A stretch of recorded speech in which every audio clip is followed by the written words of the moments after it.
창세기 4장. 아담이 자기 아내 하와와 동침하니 아내가 임신하여 가인을 낳았다. 하와가 말하였다. 주님의 도우심으로 내가 남자 아이를 얻었다. 하와는 또 가인의 아우 아벨을 낳았다. 아벨은 양을 치는 목자가 되고 가인은 밭을 가는 농부가 되었다. 세월이 지난 뒤에 가인은 땅에서 거둔 곡식을 주님께 제물로 바치고 아벨은 양떼 가운데서 맛베이의 기름기를 바쳤다. 주님께서 아벨과 그가 바친 제물은 반기셨으나 가인과 그가 바친 제물은 반기지 않으셨다. 그래서 가인은 몹시 화가 나서 얼굴빛이 달라졌다. 주님께서 가인에게 말씀하셨다. 어찌하여 내가 화를 내느냐? 얼굴빛이 달라지는 까닭이 무엇이냐? 내가 올바른 일을 하였다면 어찌하여 얼굴빛이 달라지느냐? 내가 올바르지 못한 일을 하였으니 죄가 너의 문에 도사리고 앉아서 너를 지배하려고 한다. 너는 그 죄를 잘 다스려야 한다. 가인이 아우 아벨에게 말하였다. 우리 들로 나가자. 그들이 들에 있을 때에 가인이 그의 아우 아벨을 쳐 죽였다. 주님께서 가인에게 물으셨다. 너의 아우 아벨이 어디에 있느냐? 그가 대답하였다. 모릅니다. 제가 아우를 지키는 사람입니까? 주님께서 말씀하셨다.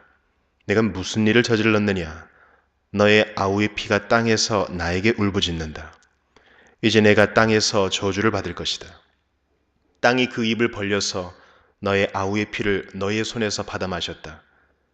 내가 밭을 갈아도 땅이 이제는 너에게 효력을 더 나타내지 않을 것이다. 너는 이 땅 위에서 쉬지도 못하고 떠돌아다니게 될 것이다. 가인이 주님께 말씀드렸다. 이 형벌은 제가 짊어지기에 너무 무겁습니다. 오늘 이 땅에서 저를 쫓아내시니 하나님을 뵙지도 못하고 이 땅 위에서 쉬지도 못하고 떠돌아다니게 될 것입니다. 그렇게 되면 저를 만나는 사람마다 저를 죽이려고 할 것입니다. 주님께서 그에게 말씀하셨다. 그렇지 않다. 가인을 죽이는 자는 7갑절로 벌을 받을 것이다. 주님께서는 가인에게 표를 찍어주셔서 어느 누가 그를 만나더라도 그를 죽이지 못하게 하셨다. 가인은 주님 앞을 떠나서 에덴의 동쪽 노 땅에서 살았다. 가인이 자기 아내와 동침하니 아내가 임신하여 에녹을 낳았다. 그때에 가인은 도시를 세우고 그 도시를 자기 아들의 이름을 따서 에녹이라고 하였다. 에녹은 이랏을 낳고 이랏은 무야일을 낳고 무야일은 무드사일을 낳고 무드사일은 라멕을 낳았다. 라멕은 두 아내와 함께 살았다. 한 아내의 이름은 아다이고 또 한 아내의 이름은 실라이다. 아다는 야발을 낳았는데 그는 장막을 치고 살면서 집짐승을 치는 사람의 조상이 되었다. 그의 아우의 이름은 유발인데 유발은 수금을 타고 퉁소를 부는 모든 사람의 조상이 되었다. 또한 실라는 두발가인이라는 아이를 낳았다. 그는 굴이나 쇠를 가지고 온갖 기구를 만드는 사람이다. 두발가인에게는 나아마라고 하는 누이가 있었다. 라멕이 자기 아내들에게 말하였다. 아다와 실라는 내 말을 들어라. 라멕의 아내들은 내가 말할 때에 귀를 기울여라. 나에게 상처를 입힌 남자를 내가 죽였다. 나를 상하게 한 젊은 남자를 내가 죽였다. 가인을 해친 벌이 7갑절이면 라멕을 해치는 벌은 77갑절이다. 아담이 다시 자기 아내와 동침하였다. 마침내 그의 아내가 아들을 낳고 말하였다. 하나님이 가인에게 죽은 아벨 대신에 다른 씨를 나에게 허락하셨구나. 그의 아내는 아이의 이름을 셋이라고 하였다. 셋도 아들을 낳고 아이의 이름을 에노스라고 하였다. 그때에 비로소 사람들이 주님의 이름을 불러 예배하기 시작하였다. 마태복음 4장. 그 즈음에 예수께서 성령에 이끌려 광야로 가셔서 악마에게 시험을 받으셨다. 예수께서 밤낮 40일을 금식하시니 시장하셨다. 그런데 시험하는 자가 와서 예수께 말하였다. 내가 하나님의 아들이거든 이 돌들에게 빵이 되라고 말해보아라. 예수께서 대답하셨다. 성경에 기록하기를 사람이 빵으로만 살 것이 아니라 하나님의 입에서 나오는 모든 말씀으로 살 것이다 하였다. 그때의 악마는 예수를 그 거룩한 도성으로 데리고 가서 성전 꼭대기에 세우고 말하였다. 내가 하나님의 아들이거든 여기에서 뛰어내려 보아라. 성경에 기록하기를 하나님이 너를 위하여 자기 천사들에게 명하실 것이다. 그리고 그들이 손으로 너를 떠받쳐서 너희의 발이 돌에 부딪히지 않게 할 것이다 하였다. 예수께서 악마에게 말씀하셨다. 또 성경에 기록하기를 주 너의 하나님을 시험하지 말아라 하였다. 또다시 악마는 예수를 매우 높은 산으로 데리고 가서 세상의 모든 나라와 그 영광을 보여주고 말하였다. 내가 나에게 엎드려서 절을 하면 이 모든 것을 내게 주겠다. 그때 예수께서 그에게 말씀하셨다. 사탄아 물러가라. 성경에 기록하기를 주 너의 하나님께 경배하고 그분만을 섬겨라 하였다. 이때에 악마는 떠나가고 천사들이 와서 예수께 시중을 들었다.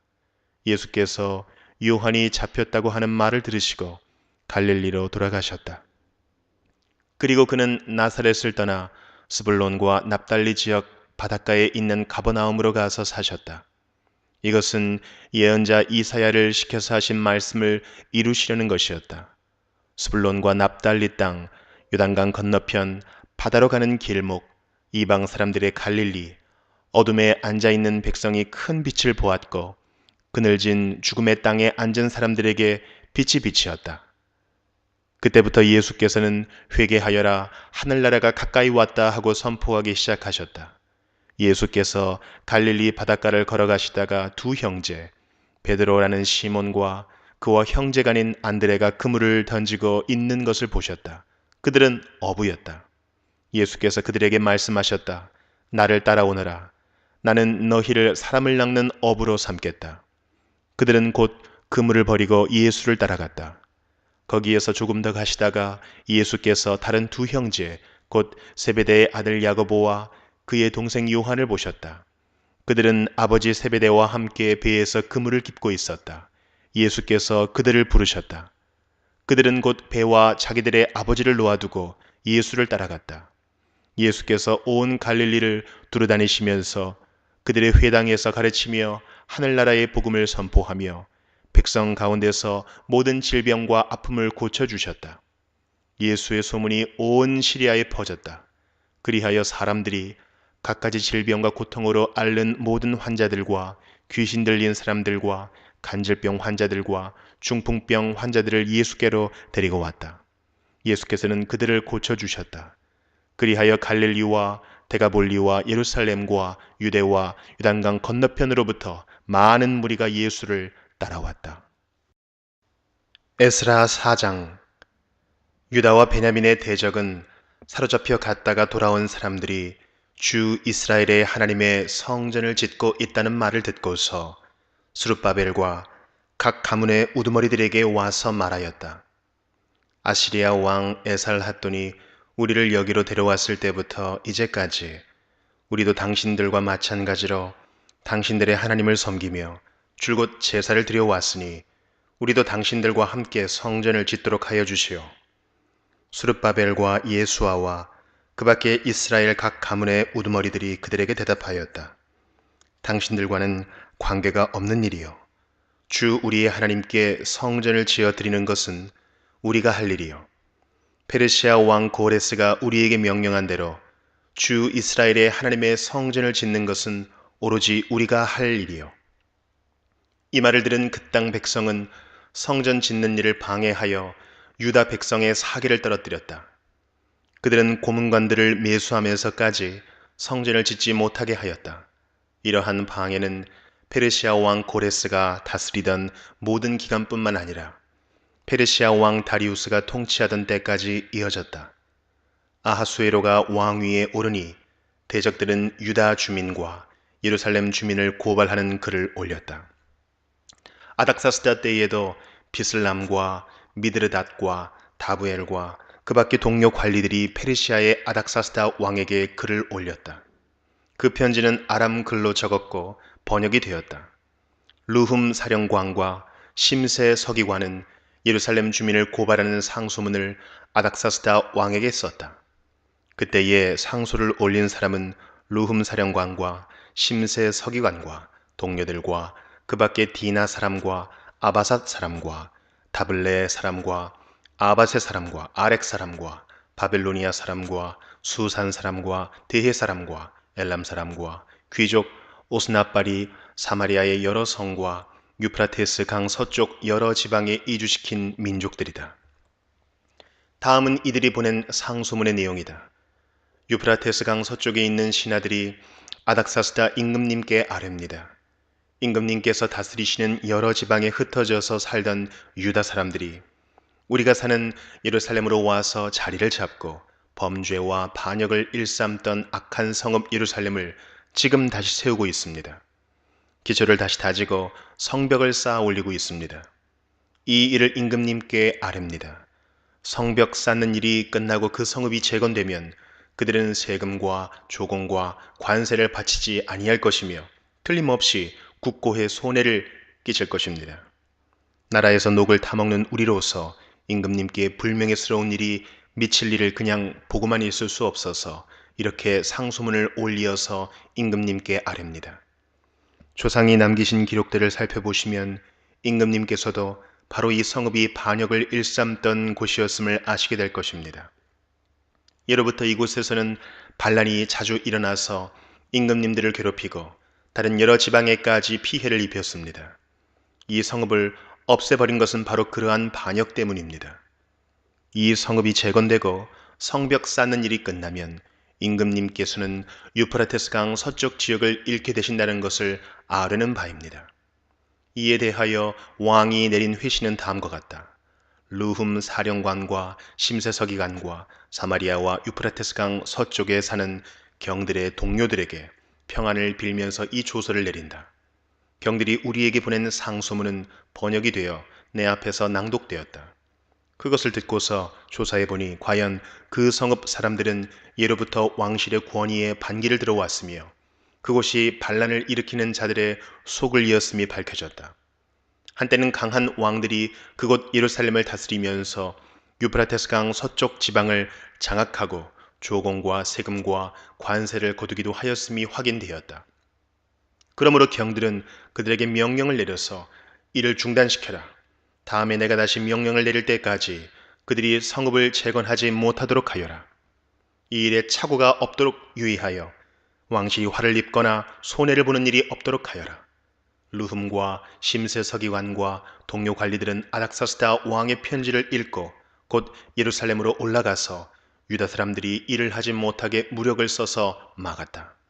그래서 예루살렘에 있는 하나님의 성전 공사는 페르시아 왕 다리우스 2년에 이르기까지 중단되었다. 사도행전 4장. 베드로와 요한이 아직도 사람들에게 말하고 있는데 제사장들과 성전 경비대장과 사두개파 사람들이 몰려왔다. 그들은 사도들이 백성을 가르치는 것과 예수의 부활을 내세워서 죽은 사람들의 부활을 선전하고 있는 것에 격분해서 사도들을 붙잡았으나 날이 이미 저물었으므로 다음 날까지 가두어 두었다. 그런데 사도들의 말을 들은 사람들 가운데서 믿는 사람이 많으니 남자 어른의 수가 약 5,000명이나 되었다. 이튿날 유대의 지도자들과 장로들과 율법학자들이 예루살렘에 모였는데 대제사장 안나스를 비롯해서 가야바와 요한과 알렉산더와 그 밖에 대제사장의 가문에 속한 사람들이 모두 참석하였다. 그들은 사도들을 가운데에 세워놓고서 물었다. 그대들은 대체 무슨 권세와 누구의 이름으로 이런 일을 하였소? 그때에 베드로가 성령이 충만하여 그들에게 말하였다. 백성의 지도자들과 장로 여러분, 우리가 오늘 신문을 받는 것이 병자에게 행한 착한 일과 또 그가 누구의 힘으로 낫게 되었느냐 하는 문제 때문이라면 여러분 모두와 모든 이스라엘 백성은 이것을 알아야 합니다. 이 사람이 성한 몸으로 여러분 앞에 서게 된 것은 여러분이 십자가에 못 박아 죽였으나 하나님이 죽은 사람들 가운데서 살리신 나사렛 예수 그리스도의 이름을 힘입어서 된 것입니다. 이 예수는 너희들 집 짓는 사람들에게는 버림받은 돌이지만 집 모퉁이의 머릿돌이 되신 분입니다. 이 예수 밖에는 다른 아무에게도 구원은 없습니다. 사람들에게 주신 이름 가운데 우리가 의지하여 구원을 얻어야 할 이름은 하늘 아래에 이 이름밖에 다른 이름이 없습니다. 그들은 베드로와 요한이 본래 배운 것이 없는 보잘것없는 사람인 줄 알았는데 이렇게 담대하게 말하는 것을 보고 놀랐다. 그리고 그들은 그 두 사람이 예수와 함께 다녔다는 사실을 알았지만 병고침을 받은 사람이 그들 곁에 서 있는 것을 보고는 아무 트집도 잡을 수 없었다. 그래서 그들은 그 두 사람에게 명령하여 의회에서 나가게 한 뒤에 서로 의논하면서 말하였다. 이 사람들을 어떻게 하면 좋겠습니까?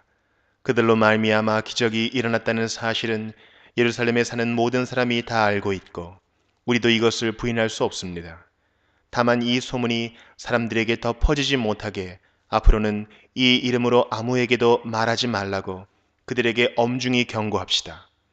그런 다음에 그들은 그 두 사람을 불러서 절대로 예수의 이름으로 말하지도 말고 가르치지도 말라고 명령하였다. 그때에 베드로와 요한은 대답하였다. 하나님의 말씀을 듣는 것보다 당신들의 말을 듣는 것이 하나님 보시기에 옳은 일인가를 판단해 보십시오. 우리는 보고 들은 것을 말하지 않을 수 없습니다. 백성이 모두 그 일어난 일로 하나님께 영광을 돌리고 있으므로 그들은 사도들을 처벌할 방도가 없어서 다시 위협만 하고서 놓아보냈다. 이 기적으로 병이 나은 이는 40살이 넘은 사람이다. 베드로와 요한은 풀려나는 길로 동료들에게로 가서 대제사장들과 장로들이 한 말을 낱낱이 일렀다. 동료들은 이 말을 듣고서 다 같이 하나님께 부르짖어 아뢰었다.